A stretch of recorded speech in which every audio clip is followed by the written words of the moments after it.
Welcome aboard. You are set to begin IKG's Egypt on the Potomac Field Trip of Washington, D.C. This is an educational field trip. It is not a tour of the nation's capital. Created by Anthony Browder, director of IKG and author of Egypt on the Potomac and Nile Valley Contributions to Civilization, this field trip will increase your knowledge of ancient Egyptian and American history. It documents our research on the architectural, symbolic, and historical similarities between ancient Egypt and Washington, D.C. Over the course of this journey, you will learn about Egyptian influences on the layout and design of the nation's capital and the role the people of African ancestry played in the city's development. You will also learn about Egyptian influences on America's founding fathers, their affiliation with Masonic institutions, and the African origins of Freemasonry. You will visit Meridian Hill Park, the Scottish Rite Temple, and the House of the Temple.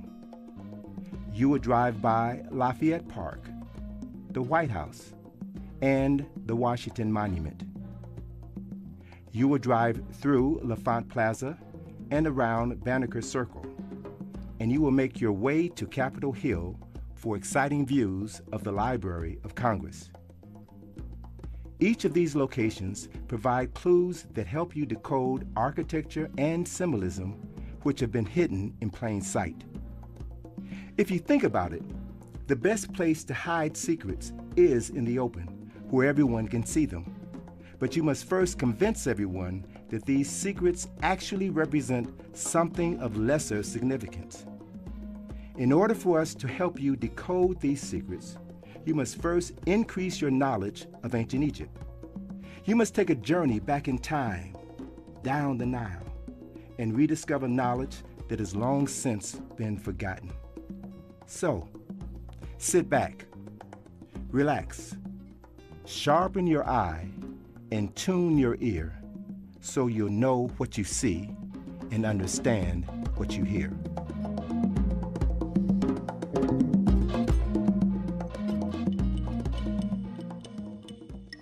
Civilization, like humanity, began in Africa. And it is in Egypt where we find evidence documenting this nation as one of the most significant civilizations in history. The country we now know as Egypt was founded in 3200 BCE, before the Common Era, and was originally called Kemet. The people of Kemet were lovers of knowledge. They built numerous temples of learning along the Nile where they perfected the sciences of astronomy, mathematics, and architecture. Generations of social scientists developed systems of government, law, and religion which have influenced mankind for almost 6,000 years. These ancient people also studied the heavens, dividing the day into 24 hours and creating the earliest calendar of 365 and 1/4 days. The Step Pyramid was the first building ever constructed, and it still stands in the city of Saqqara. This 19-story skyscraper was built for King Zoser around 2600 BCE. It was designed by Imhotep, the world's first multi-genius. Less than 200 years later, Kemetic architects and engineers built 10 pyramids at the Giza Plateau. The most famous, the Great Pyramid, was built for King Khufu. The Great Pyramid of Khufu was comprised of nearly 4 million stone blocks, each weighing an average of 2.5 tons. This incredible monument was originally built to a height of 481 feet, that's 48 stories. From the time of its completion, in approximately 2500 BCE, until 1884 ACE, when the Washington Monument was completed, Khufu's pyramid was the tallest man-made object on Earth. The base of the pyramid covers an area of 13 acres, that's 7 city blocks, and each side of the pyramid measures 755 feet, over 2 football fields in length. There is enough stone in the Great Pyramid to build 33 Empire State Buildings, And like the Empire State Building or any other skyscraper, the Great Pyramid was not built by slave labor. It was built by stonemasons who were masters of their craft.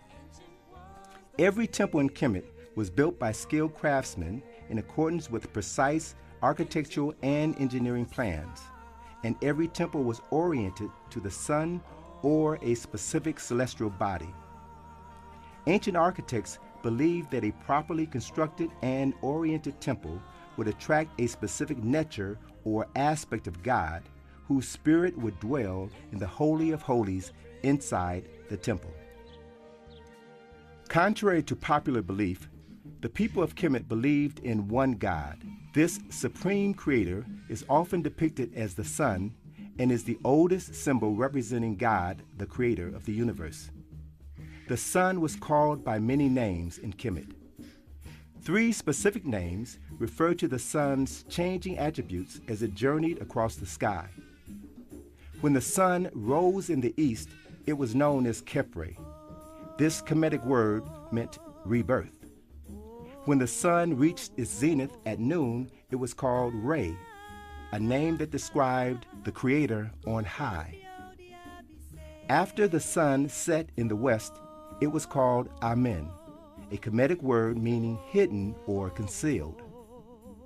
Many historians acknowledge Kemet as the source of the word Amen, the idea of a ray of sunlight, and concepts of rebirth and resurrection. The people of Kemet understood that the Creator manifests itself in everything: the air, water, earth, plants, and humans. Everything was thought to contain an aspect or principle of the Creator. Each individual aspect was called nature. Every nature was born as a set of twins, male and female Neteru. Each represented the complementary balance of a specific aspect of the Creator. They were, in effect, the many parts of the one supreme Creator. It is from the word nature that we have derived the word nature. The terms Mother Nature and Father Time are just modern names for ancient Neteru. The people of Kemet lived in harmony with nature. They oriented themselves to the seasons of the year, the rising and setting sun, moon, and stars, and the annual flooding of the Nile, which heralded the beginning of the new year. The people of Kemet built their homes and their temples of life on the east bank of the Nile, where Khepre was reborn every morning. At noon, they looked at Re on high, seeing within themselves the ability to also rise to great heights each and every day. They buried their dead and built their mortuary temples on the west bank of the Nile. This was to ensure that the souls of the departed would travel with Amen to the beautiful west every evening.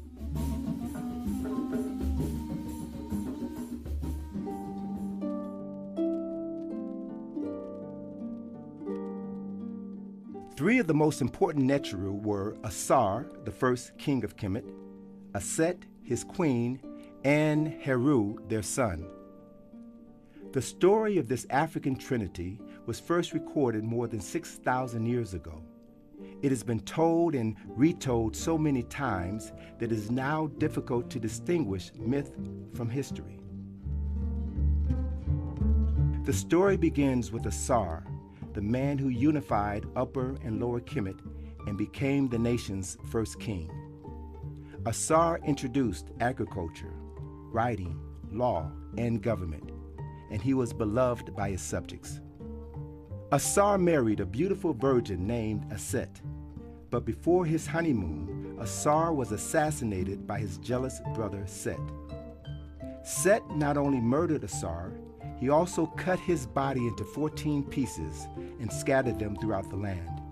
When Aset learned of the murder and dismemberment of her husband, she flooded the Nile with her tears and then sailed down the river in search of Assar's remains. Wherever Aset found a body part, she washed it carefully and anointed it with oils. Set only found 13 parts of Assar's body. By assembling all of the parts and wrapping Assar's body in bandages, Set created the first mummy in history.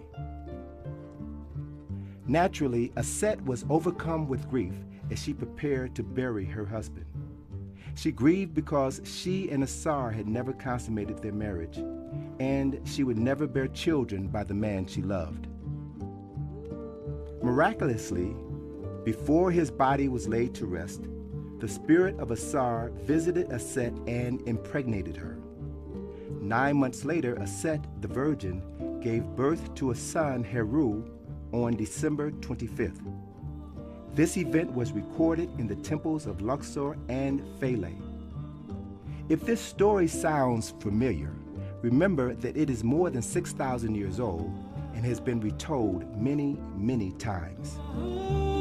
Throughout his youth, Heru was told of the great deeds of his father, and he prepared for the day he would avenge the murder of Assar and reclaim his father's kingdom.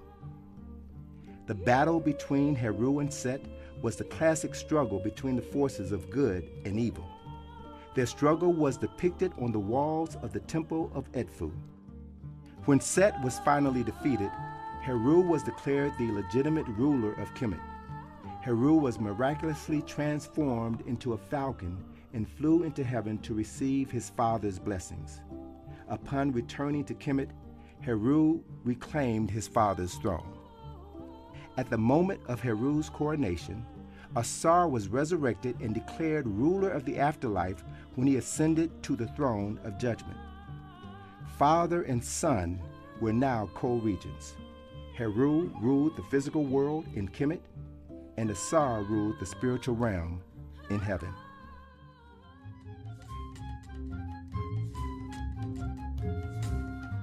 As we've already noted, symbolism was very important in Kemet. Heru was sometimes depicted as a falcon. This image later became a national symbol.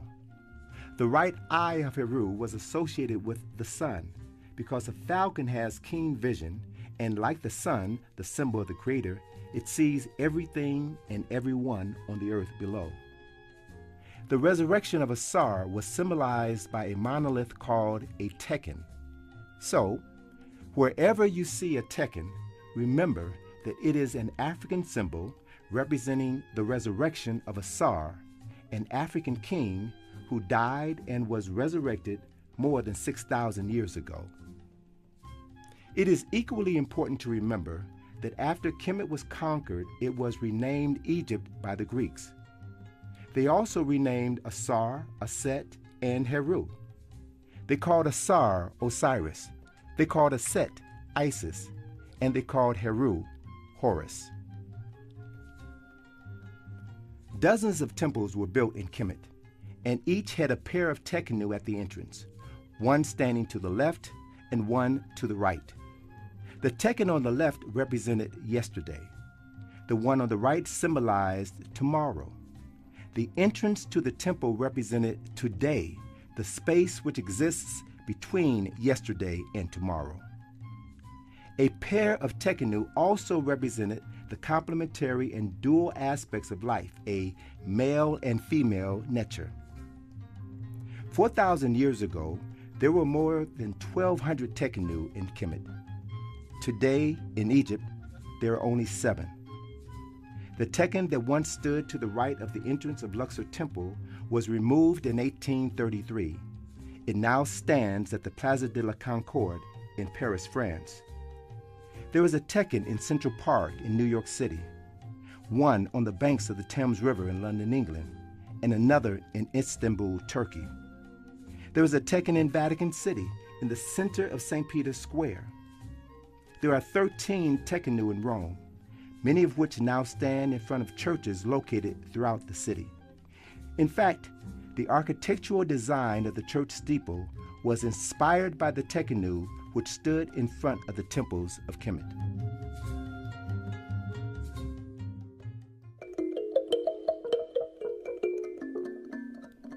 The story of Assar, Set, and Heru is embedded within symbolism and architecture throughout Washington, D.C. The mall is laid out in the form of a cross. The Capitol is in the east. The Lincoln Memorial is in the west. The Jefferson Memorial is in the south. And the White House is in the north. In the center of the horizontal and vertical axis of this cross stands the Washington Monument, the ancient symbol representing the resurrected Assar. Not only is the Washington Monument an African symbol, but the idea of a reflection pool is also of African origin. Every temple in Kemet had Tekenu, and a sacred lake is seen here in the Temple of Karnak. Washington, D.C. is a city of monuments, and John Russell Pope designed many of them. In 1912, Pope submitted this design to the committee overseeing the creation of a memorial for Abraham Lincoln. It is a scale model of Khufu's Great Pyramid. The memorial committee rejected Pope's drawing because it was unoriginal, but they selected Henry Bacon's original design, which was actually a copy of the Parthenon, a Greek temple. The committee also selected Daniel French's original sculpture of Lincoln sitting in his temple. Further investigation reveals that French's statue of Lincoln was inspired by the statue of Ramesses II at the Temple of Abu Simbel in Egypt. Washington, D.C. is significant because it is the first planned capital built in modern times. It was designed by several of America's Masonic founding fathers, and they devised specific plans for their new capital long before the land was surveyed or the first spade of dirt was turned. Article 1, Section 8 of the U.S. Constitution mandated that the new capital would be no larger than a 10-mile square. In 1791, George Washington, America's first Masonic president, announced that the Capitol would be built along the Potomac River on land ceded by Maryland on the east bank and Virginia on the west. Washington hired Andrew Ellicott to survey the boundary of the 10-mile square.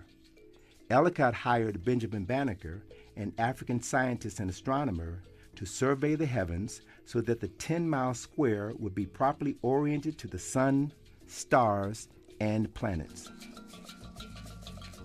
Banneker worked throughout the night surveying the sky using the most sophisticated instruments of his era.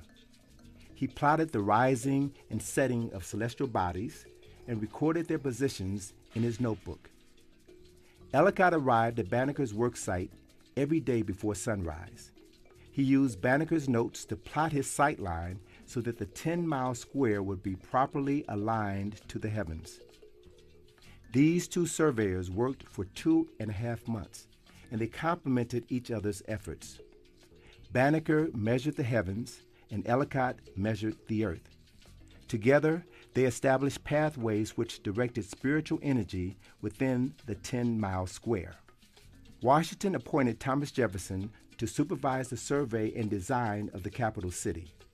Jefferson, as per Washington's instructions, told Banneker and Ellicott to begin their survey at Jones Point in Alexandria, Virginia. This was to be the southernmost point of the square. They were told to run a 10-mile sight line to the northwest, make a 90-degree turn, and run a second 10-mile sight line to the northeast, make another 90-degree turn, and run a third sight line to the southeast, make a final 90-degree turn, and run a fourth sight line to the southwest. This would bring them back to their original point of departure at Jones Point. These 4 sight lines formed the 10-mile square. Each corner of the square was perfectly oriented to the 4 cardinal points of the compass. After the survey was completed, Ellicott supervised the placement of 40 boundary markers around the perimeter of the square. Banneker's final assignment was to establish a meridian line which would indicate the midpoint of the 10-mile square and the exact position of the sun at high noon on the vernal equinox. This meridian line not only divided the 10-mile square in half, It also established the meridian as the primary corridor of spiritual energy within the newly created capital. This meridian line is the first stop on our field trip.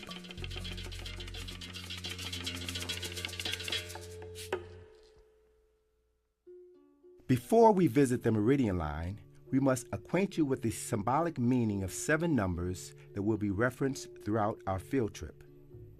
Numbers have been used for thousands of years to represent esoteric, philosophical, and religious concepts. The numbers 1 through 7 are critical to our study of the city. The number 1 represents the Creator, the source of all life, which was often depicted as the sun. 2 represents man and woman, who were made from the Creator. 3 represents the child, who was made from man and woman acting as co-creators. 4 represents a square, the base or foundation upon which a new life begins. 5 represents man. Man has 5 parts of his body: a head, 2 arms, and 2 legs. Woman has 5 fingers, 5 toes, and 5 senses. Man is actually a Sanskrit word which means mind and has no sexual connotation. In this context, the word woman literally means the womb that produces man or mind. 6 represents death. From the earliest times, the dead were buried in a coffin, a 6-sided box. They were carried to their grave by 6 pallbearers, and they were buried under 6 feet of earth. Originally, the numbers 666 symbolized the death of the body, mind, and spirit of the deceased, and not the devil as we are now taught. 7 represents heaven, the place where the dead are reborn. You now know the story of Assar was the first resurrection story in history. But did you know that the ancient Kemites identified 7 levels of heaven, and that Assar was resurrected in a land called the 7th heaven? In his new role as the Lord of Judgment, one could say that Assar was the first president of the 700 Club.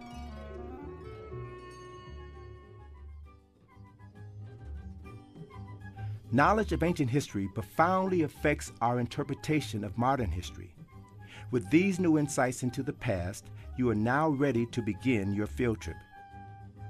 Be mindful that everything you see, from the numbered streets to the street numbers, the shape of the city to its orientation and monuments, all has been carefully determined by men who sought to recreate here along the Potomac the architectural, symbolic, and spiritual culture that once thrived along the Nile. It is our intention to reacquaint you with this ancient wisdom so that you will know who you were, who you are, and who you can become. As you prepare to leave the bus and begin your walk through Meridian Hill Park, sharpen your eye and tune your ear so you'll know what you see and understand what you hear.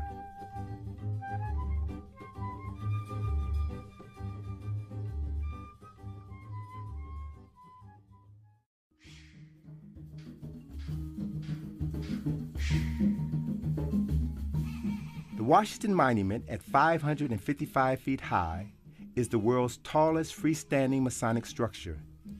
It is a symbol that represents the capital of the most powerful nation on earth. The Washington Monument is actually a copy of an African monument honoring Assar, the first king of Kemet, who died and was resurrected more than 6,000 years ago. In ancient Kemet, Assar's monument was called a Tekken. Originally, it represented the one part of Assar's body which Set never found, his phallus. After the spirit of Assar impregnated Set, his virgin wife, she gave birth to their son Heru on December 25th. As an adult, Heru avenged the murder of his father and reclaimed the throne of Kemet.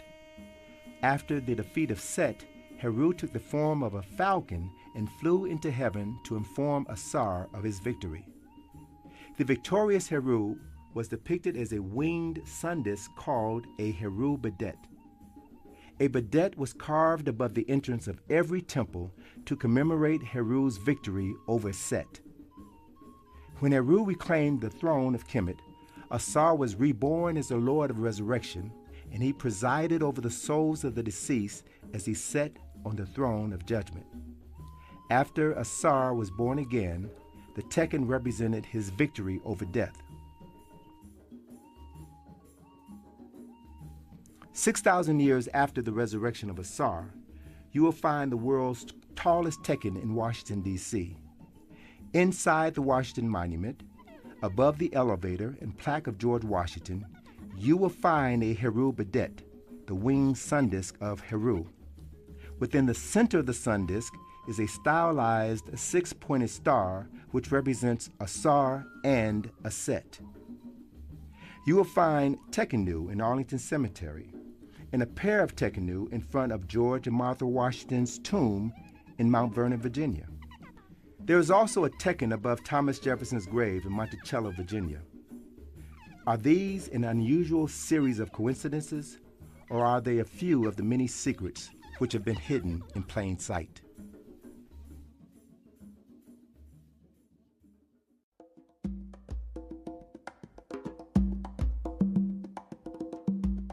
Shortly after the founding of the United States of America, George Washington commissioned a team of men to design a great seal to represent the heart and soul of the new nation. It took these men 6 years, from 1776 until 1782, to design the symbols which adorn the back of the dollar bill. As you can probably guess by now, ancient Kemet was the inspiration for their design. There are two Kemetic objects on the reverse of the Great Seal, the pyramid and the all-seeing eye. The pyramid is comprised of 13 rows of stone that are said to represent the 13 colonies that were founded in 1776, the year inscribed in Roman numerals at the base of the pyramid. The inspiration for this design is obviously African because there are more than 300 pyramids in Egypt and the Sudan, but there are no pyramids in the United States or Europe. The eye above the pyramid is said to represent the eye of God, who sees everything that happens on the earth below. This symbol was derived from the eye of Heru. Heru's eye, like that of the Creator, was positioned high above the earth and able to see everything that happened on the planet. The image of Heru as a falcon was the national symbol for ancient Kemet. It also was the inspiration for the eagle as the national symbol of the United States in front of the Great Seal. When you compare both symbols, you can see the similarity between the two. What is important to note is that the symbol on the right was created 6,000 years before the symbol on the left. Both creatures are birds of prey. Both are looking to their right, and both have stars above their heads. Is this a coincidence, or is it another secret hidden in plain sight?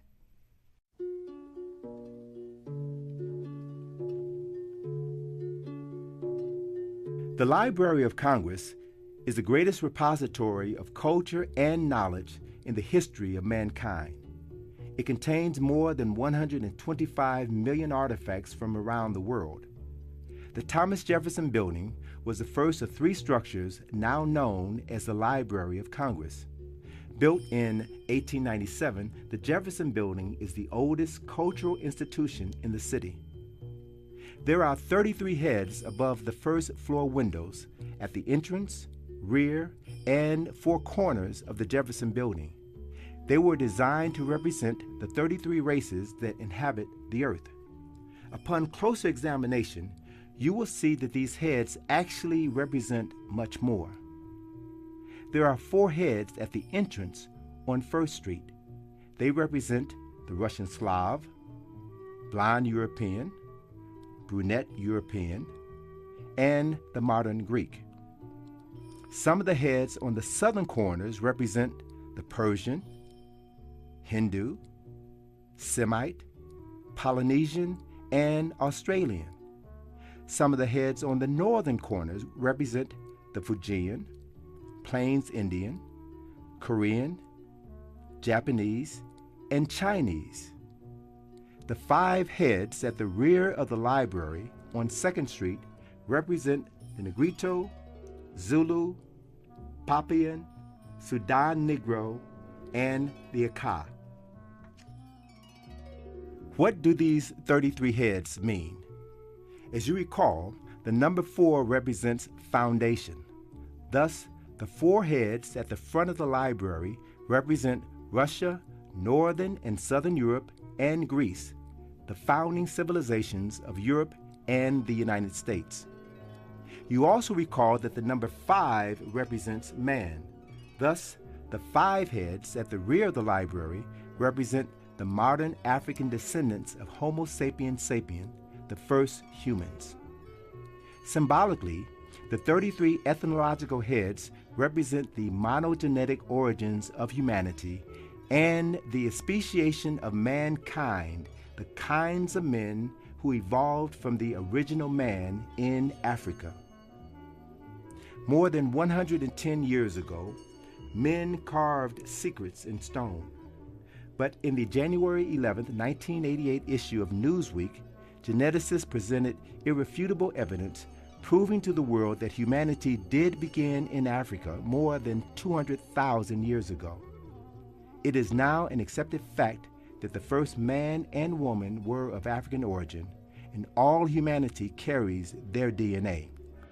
A further analysis of the Jefferson Building also suggests that the 33 heads refer to the 33rd degree of Masonry, where members also learn of the monogenetic origins of mankind. If you recall, the temple room on the 2nd floor of the House of the Temple is where the 33rd degree is conferred. The temple room is a cube whose height, width, and depth are 33 feet each. It is also surrounded by 33 columns that are 33 feet high. The heads at the front and rear of the Jefferson Building also relate to the plaques near the door of the Scottish Rite Temple at 16th and Harvard Streets. The plaque on the left reads, "From the east comes light." The plaque on the right reads, "From the west comes law." The east represents light, or the knowledge that came out of Kemet. The west represents the European discovery of the light and its application as the rule of law which governs their society. The 5 African heads at the rear of the Jefferson Building face east and see Khepri, the light of the sun, rising in the east every morning. 4 heads at the front of the Jefferson Building face west. They look at the Capitol, where the laws are made. This is not a coincidence. It was a secret which, up until now, has been hidden in plain sight. There are additional details of the John Adams Building of the Library of Congress that your facilitator will share with you upon your return to the IKG Cultural Resource Center. In the meantime, consider these words of wisdom which were inscribed at the entrance to the James Madison Building of the Library of Congress. Knowledge will forever govern ignorance, and a people who mean to be their own governors must arm themselves with the power which knowledge gives. I trust that this field trip has opened your eyes to knowledge that has always been available to you, literally right in front of your eyes. These details may have been overlooked due to a lack of awareness or a lack of interest. Now that you have been exposed to this knowledge, you will never look at yourself or the world the same. Remember that everything counts. Everything is important and has meaning and value. As you continue to learn and expand your horizon, know that you can become the governor of your life. You can create a better world for yourself, your loved ones, and your community. Remember that knowledge is power, and both must always be used wisely. We thank you for joining us on the Egypt on the Potomac Field Trip, and your facilitator will now entertain questions. Hotep.